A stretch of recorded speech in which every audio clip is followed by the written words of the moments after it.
newspaper articles on microfilm at the library. A tedious process.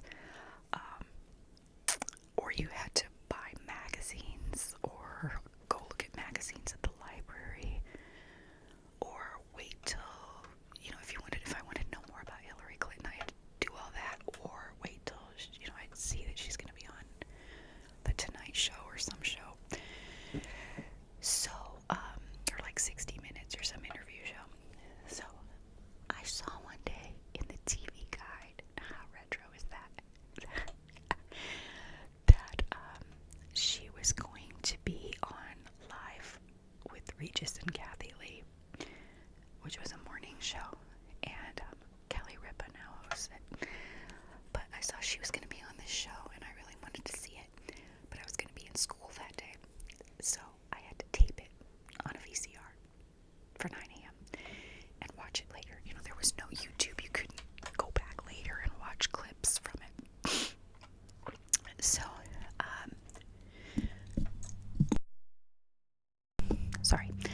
I think that while for sure many people in my orbit had genuine disagreements with the Clintons on policy issues, which, is fair enough. I mean, it's important that we can have a diversity of opinions and disagree respectfully.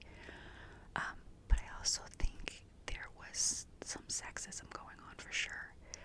I think that drove a lot of their disdain for her too. Whatever you think of Hillary Clinton now, like I said, this isn't that kind of video. I do think it's a fact that she was a rarity in the national spotlight at the time. She had an elite Ivy League education, was extremely book smart and driven. She kept her maiden name. She could hold her own and was likely even superior in intelligence to the other men in the room in most cases. And that scared people. And I think it scares a lot of people now too, although we don't admit it as readily, or maybe we don't realize what that fear is rooted in. So like I said, that scared people, but it really intrigued me. I remember when my parents went grocery shopping one day in late 1992. It was probably like October of 92, just a couple weeks before the election. And of course, I'm not old enough to vote then, and I was home alone and a volunteer from some nonpartisan democracy project or whatever was calling, doing surveys. And I lied and pretended I was my mom. They didn't know they were talking to a 16-year-old. And they asked me my opinion on a bunch of issues. They had this laundry list of issues, and I told them. And at the end of the interview, the surveyor said, so it looks like you align more with, he called him William Jefferson Clinton, Bill Clinton's policies. And then he went on to say, if the election were held today, who would you vote for? And I paused, and I was like, all this is running through my mind. I'm like, wow, I have political opinions now. And I said, okay, Bill Clinton. And so that was my birth into politics, to be cognizant of it and aware of it. So from then on, I started listening to what my classmates were saying more about political discussions that I was overhearing, and what the teachers were saying, and I started debating in my head. I was very non-confrontational. I started debating internally some of the things they were saying and some of the things I believed, and I researched the things I thought and what they were saying, and I did a lot of research. And like I said, it was a tedious process then. So looking back on it, I'm proud of myself that I did that at 16. But college ended up coming, and I started out majoring in psychology.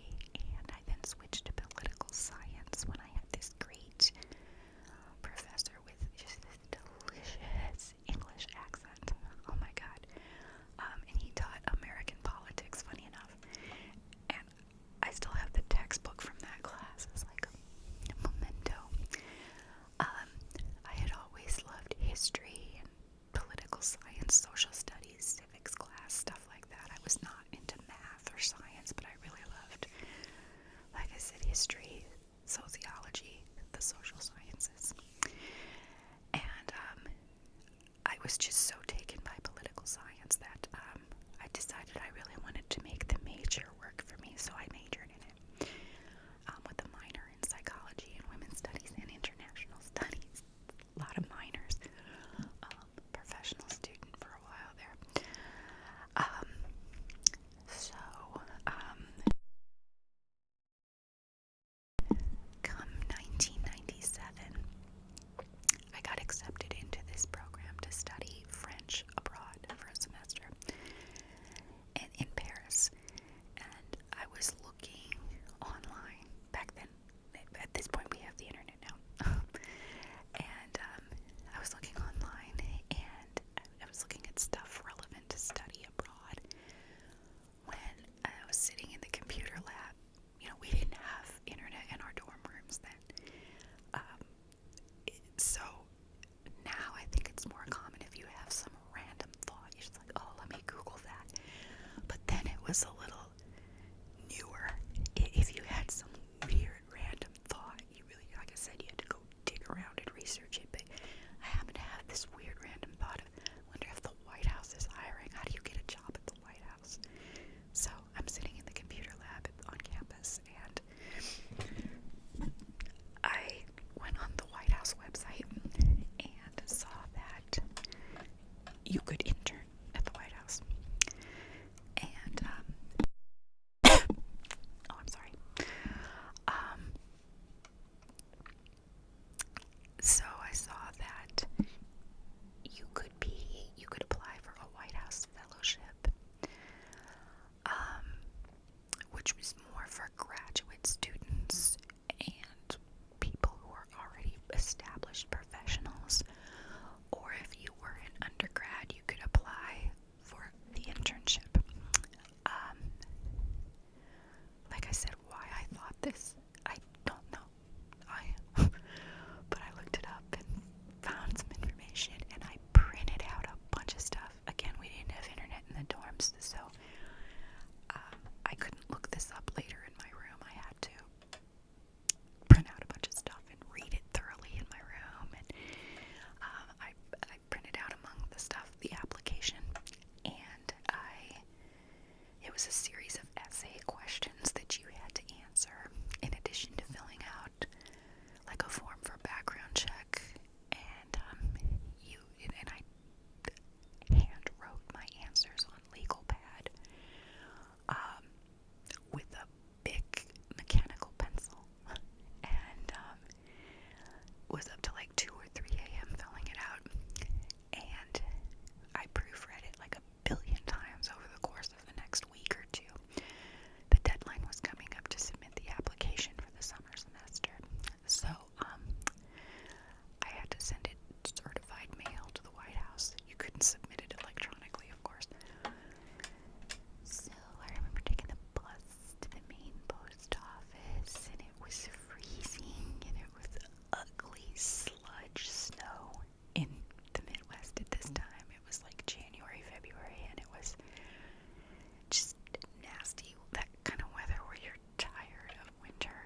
attached to a credit card. I don't know if I do that now, but I'm glad I did, because it was an amazing experience I wouldn't have otherwise had. Back in the 90s, college bookstores would just shove credit card applications into your bags if you bought something at the bookstore. I remember going into the bookstore, like buy a pen or something small, and I'd get a bag full of like 5 credit card applications. It was crazy. I'd never been to DC before, so here I was alone and had to figure out how to read an actual paper map. Again, no GPS, no Google Maps that, give you a voice-guided navigation, none of that. And I had to figure out where the White House was from my hotel. My hotel room was blocks from the Capitol, and I read the map wrong initially, so I just gave up and started walking around. I thought, okay, it's gotta be here somewhere. I'm just gonna follow throngs of tourists on foot, and one of these groups has to be heading toward the White House. This is exactly what I did. And I remember walking for what seemed like an hour, and we eventually came up alongside the east wing of the White House. This is my first glimpse of the White House. And through the trees, I saw the rounded windows of the east wing. And I was like, wow, this is it. I found it. So I showed up for work on Monday, May 19th, 97, and waiting outside, I think it was the G Street entrance or the 17th Street entrance, I can't remember which it was, but they told us to meet there. It was a side entrance, or maybe the main door, I can't remember which it was, but it was an entrance to the old executive office building, which is where most of the White House staff is kept. And from there, we were to go up to the Indian Treaty Room for our orientation.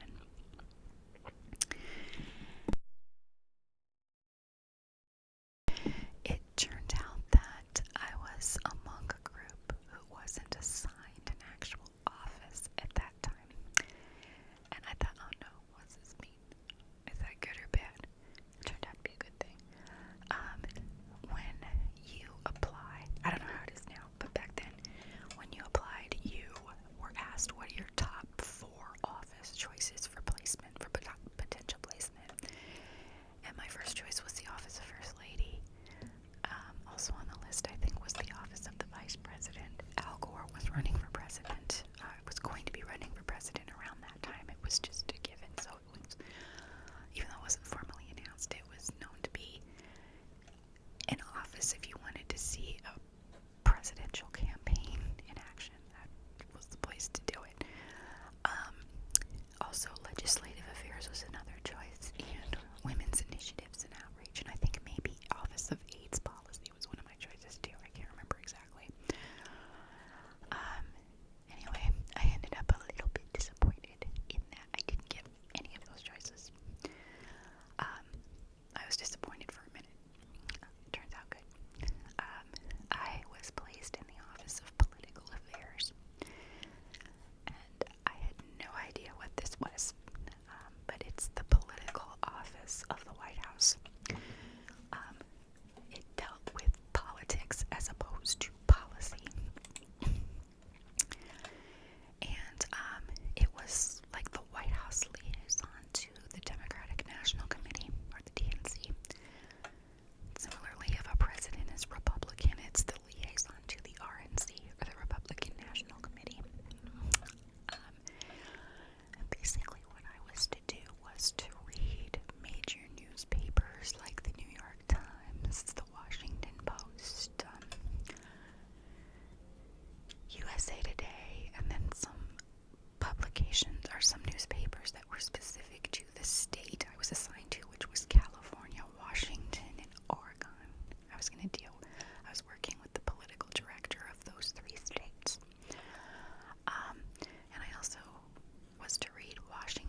answering phones and transferring calls. That's all important work, but if you're wanting to do something a little more stressful, that really wasn't the place. Political affairs was the place. The work we did in political affairs was staff level work. The honchos, the principals are reading the stuff we write, which is really cool. I remember one time the staff member who I was assigned to, she let me make a copy of one of the daily write-ups that I did that the president, Bill Clinton, had marked up in the margins with instructions of how he wanted staff to follow up with looking into certain things that were detailed in the report. So that was really cool. I still have that. The hours were long. It was like 12-hour days. I think we were required to work 9 to 4:30, I think. But there was this unspoken rule that if you wanted to get better references or even be asked back, you should be going above and beyond and doing more, which I did. So I was mainly in the old executive office building known as the OEOB, acronym for Old Executive Office Building. And it doesn't have central air conditioning. It didn't then, and I'm sure it probably doesn't now either. There were window AC units that leaked and smelled funny. The furniture was mismatched and kind of shabby. And amazingly, the French doors that led out to the balcony of our office, every office facing G Street or 17th Street had a little balcony. And the balcony from our office, the doors amazingly didn't lock or even shut properly. And they were kept shut with, not kidding, with copier paper boxes stacked up against them. Can you imagine that? And obviously this is pre-9/11. I'm sure that doesn't happen now. That is a huge security risk. So, let me think. There were a few weeks when I got to work in the actual West Wing of the White House, in the political affairs annex of the West Wing. We have one in the old executive office building, one in the West Wing. And I didn't enjoy that so much. It sounds glamorous to think you're in the West Wing of the White House. Around that time, there would come out a show called The West Wing. And it, like I said, it was anything but glamorous. It was a pressure cooker. Mainly due to the nastiness of one of the other staffers who everyone walked on eggshells around. This said person didn't pick on me because I had a tendency to put my nose to the grindstone and work and stay out of people's business, and then leave and go home and not cause any problems. This person, in hindsight, I think was likely dealing with some mental health issues and wasn't on medication, but sure needed to be. I think that workplace bullies like that tend to go for underlings like lower level staff and interns because it's their own insecurities. They aren't picking on someone their own size. So, for the most part, I really liked my intern colleagues, and even the staff. The staff were usually really type A sorts, and that's how many people are in that kind of very high pressure environment.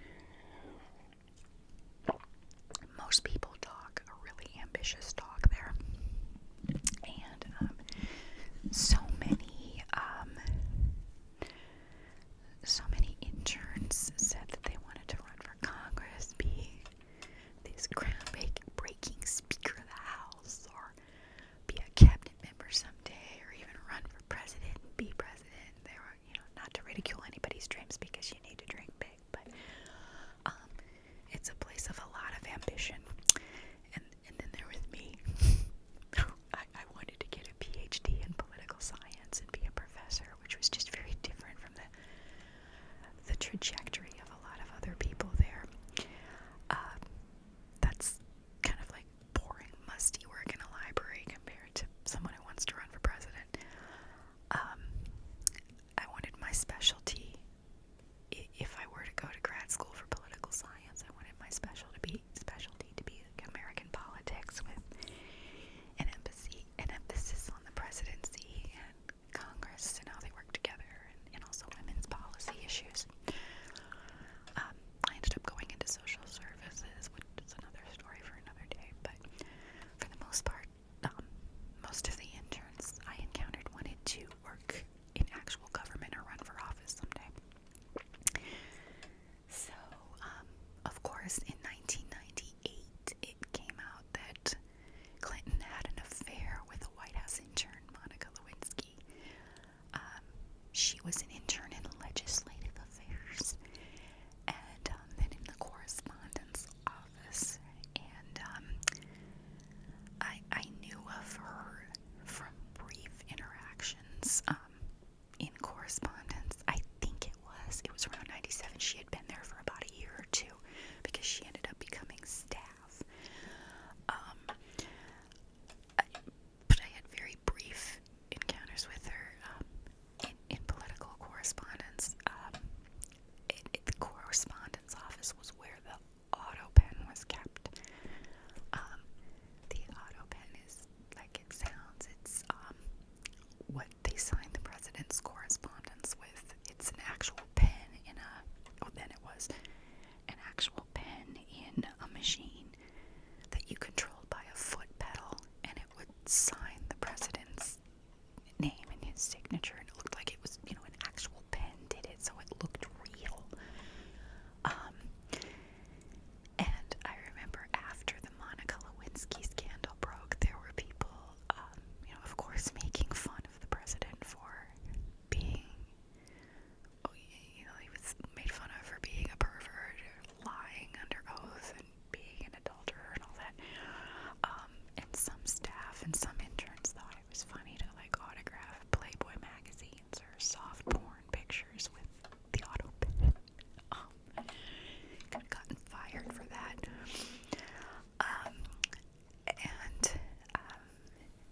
I think some people think that when you intern at the White House that you'll get to spend lots of time discussing issues, political theory, and stuff you read in class, but that absolutely is not the case.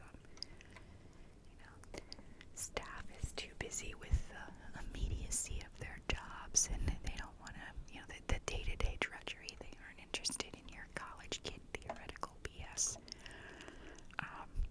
But they were nice. They were very nice for the most part. We got to do cool things like attend state arrival ceremonies on the South Lawn for visiting foreign presidents. I remember seeing the president of Hungary when he visited. We got to see some celebrities at events, and we got invited to the 4th of July fireworks party for staff on the South Lawn of the White House. That's when I first met Bill Clinton. It was surreal to see him coming toward me down the rope line on the South Lawn. It's just surreal to see someone who you normally only see on TV or in magazines or other media. When you see them live in the flesh, it's just so weird. Or at least I thought it was. I remember there was a mean girl type in the office who interned alongside me. Her facade was to act totally uninterested with her surroundings, very blasé, and she would get pissed when people would give her work to do. It's like, why are you there? You're not going to do work. She did work, but she grumbled the whole time, which is kind of unpleasant. So, one time I remember she was sitting in the staffer's office that I interned for,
was the, I don't know, it was the Pentagon City Mall, or I can't remember which it was, but I took the subway, I took the metro there, and I got this brand new outfit from New York and Company. I wore it out, and I raced back to the White House and made it in time for the event. We had to be in place on the South Lawn in the vehicles about an hour before we actually had to leave. The staff are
show me the behind the scenes, typical workday drudgery that goes on in unglamorous places, and reinforce for me the importance of remaining steady and calm under pressure, and how much we see in the media about political events is really highly orchestrated, with X's marking the spots of where people are to stand at events and who speaks and when, and spontaneity isn't encouraged in that environment, and you're supposed to stay on script.